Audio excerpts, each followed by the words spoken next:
The life energy that exists within all beings is known as Prana Shakti. According to the Vedic philosophy, this Prana Shakti is resplendent. It shines in equal measure within all beings. When you look at the form of a Devata, you will notice that there is always a bird or an animal associated with them.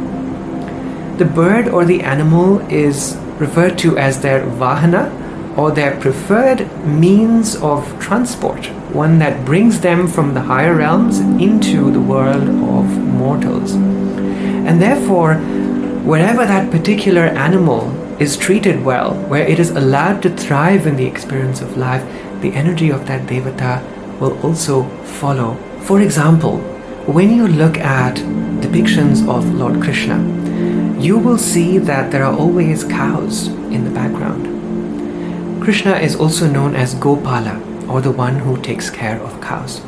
And therefore, when cows are allowed to live their lives with respect and dignity, the presence, the blessings, the invocation of Sri Krishna will also be much more powerful, much more beautifully experienced as well. Goddess Saraswati is often depicted as having a swan or a peacock seated beside her. These birds are indicative of refinement, of aesthetics, of grace, and wherever these birds are allowed to thrive, where they live, where they exist in harmony and in peace, are places which will be very conducive to also experiencing the Shakti of Goddess Saraswati, the refinement of intellect and wisdom, and the refinement of artistic energy, of creative energy, will also be felt in great measure. Goddess Durga is seen as seated upon either a lion or a tiger, which represents the primordial, the raw energies of life. How do we use this primal force that we are blessed with? How do we hold space for this power? Do we use it in an evolutionary way, or do we use it in a destructive way? Lord Ganesha is associated with the elephant. He has an elephant head as well. And so when you set eyes on an elephant, after viewing it through the lens or the prism of the Devatas, you cannot see that animal anymore as just another species. You start to see it as a representation of Sri Ganesha in our world. Observe the nature of the relationship between the Devata and their favorite animal or bird. The relationship is always one of harmony and not one of exploitation.